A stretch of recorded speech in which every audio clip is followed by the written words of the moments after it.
All right, so we got a couple updates to go through. I thought there wasn't that many, but there's a ton as usual. So Mooney, he had that Achilles injury, and then he was able to return without missing any time, but then he ended up getting a hamstring injury during gameplay. And something that can happen when you have a lower extremity soft tissue injury is it puts increased load on the rest of the kinetic chain. So the kinetic chain is just the line of muscles that travels from your foot all the way up to your head, down your arms and neck.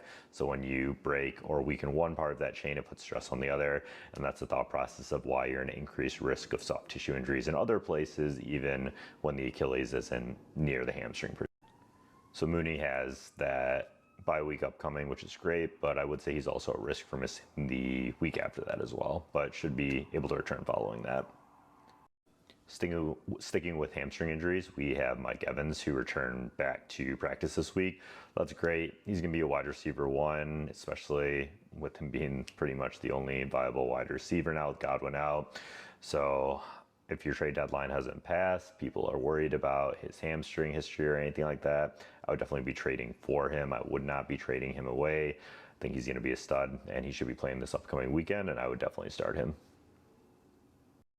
Another hamstring, Kittle. We thought that he was going to play last week. He was trending towards it. He logged to practice, but then ended up ultimately sitting out, unfortunately. So looks like he stated that he is going to play this week. That's important because it's very early in the week and because he had already logged to practice last week. So I would be extremely surprised if he's not able to return this week. He's a must start. I think he's still the overall tight end one on the season, so you got to play him. CMC is doing well. He's not doing, his normal beast self, but he is providing running back one numbers, and I expect that number to continue to improve as he gets more acclimated to football play, and he's going to continue to ramp up. So if you're not super impressed with how CMC has been doing, I think he's going to be fine. Nico Collins, you can see how this graphic isn't changing because all of these players we've talked about have had injuries encompassing this Achilles at the bottom, this calf in the middle, or these hamstrings at the top. So Nico Collins didn't have a great stat line, but that was more so because of the illegal player down the field, which negated a huge touchdown play as well as another pretty big play in that same game. He did have some limited snaps, but I expect that number to continue to improve as well. So Nico Collins should be good going forward. He's definitely a must start.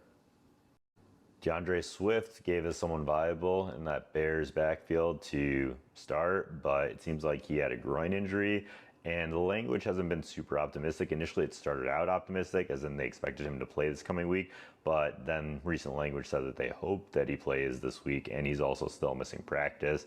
Talked before about the iliacus and the psoas, these hip flexor muscles, and as well as the adductor muscles, which are right here, which attach more to the center of that pubic bone.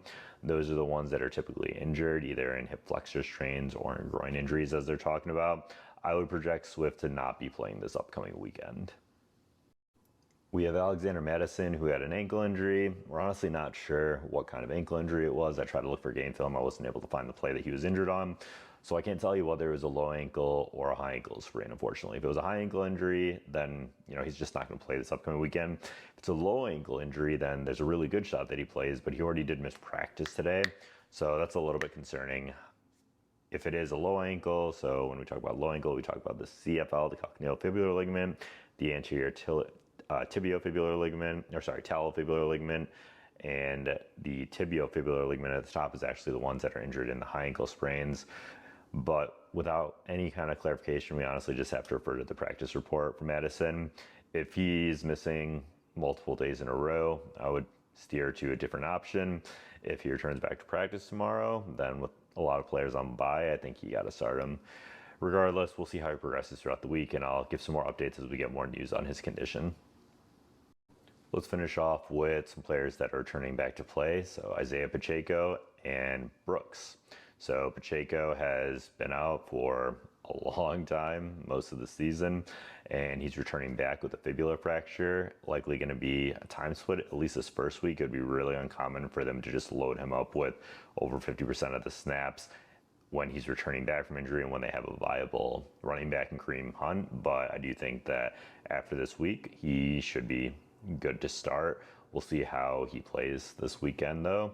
And If you're in a really desperate spot, I mean, you can plug him in there, but I wouldn't be expecting too much from him.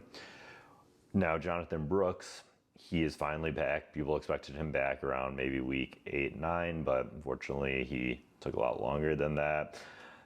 I would say that he's another player that, we have Chuba who's doing okay, and he was doing really well. I don't see a reason why they just feed Brooks like he's the bell cow back, and I think it takes him a little longer because Pacheco, he was the bell cow back before this. Brooks, he's a rookie.